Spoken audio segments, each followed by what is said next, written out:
Un procès pour enfin libérer la parole. À partir de ce mercredi 14 décembre, le chanteur Stéphane Métro sera au tribunal pour des accusations gravissimes d'atteinte sexuelle sur mineurs par personne ayant autorité. Ce procès n'est pas le premier pour lui puisqu'il a déjà été jugé et condamné par le passé. En 1996, à 20 ans, il avait été condamné à 18 mois de prison avec sursis pour atteinte sexuelle avec violence, contrainte, menace, surprise sur deux mineurs de 11 ans devant le tribunal de grande instance de Privas, en Ardèche. Extrêmement reconnu dans le monde du spectacle, l'homme de 46 ans a enchaîné les rôles ces 20 dernières années, Dracula, Roméo et Juliette, Roi Arthur, etc. Et les emplois dans des écoles de comédie musicale et de chant. Des emplois et des lieux où il aurait trouvé ses nombreuses victimes selon une longue enquête sortie dans le journal Libération ce mardi. Pendant 6 mois, le quotidien a en effet réussi à enquêter pour retrouver 6 victimes présumées de l'homme, qui décrivent toutes les mêmes procédés, s'arrangeant pour que les jeunes s'attachent à lui. Il leur aurait ensuite imposé des rapports sexuels sous emprise ou malgré un non-consentement.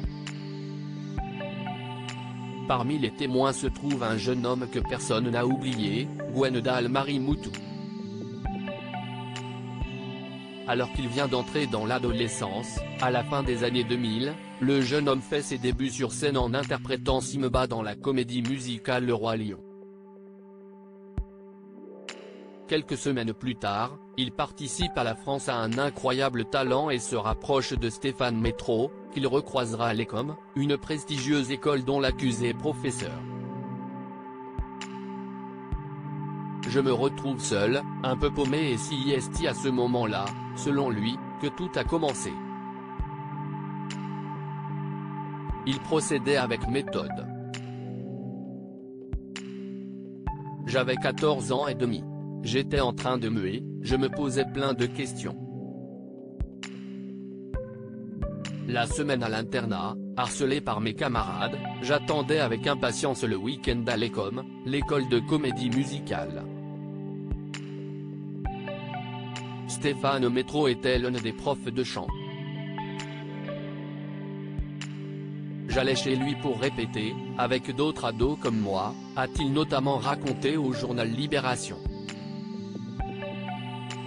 Un témoignage fort, sur lequel il donne plus de détails. Je me souviens du McDo le premier soir, dans son salon en regardant Roméo et Juliette dans lequel il jouait.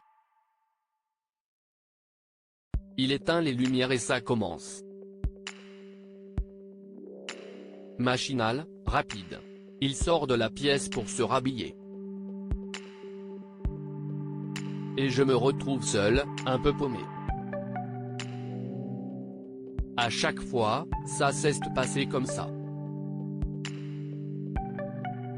Ça s'est reproduit plusieurs fois pendant 8 ou 9 mois, avant que je n'arrive à dire non.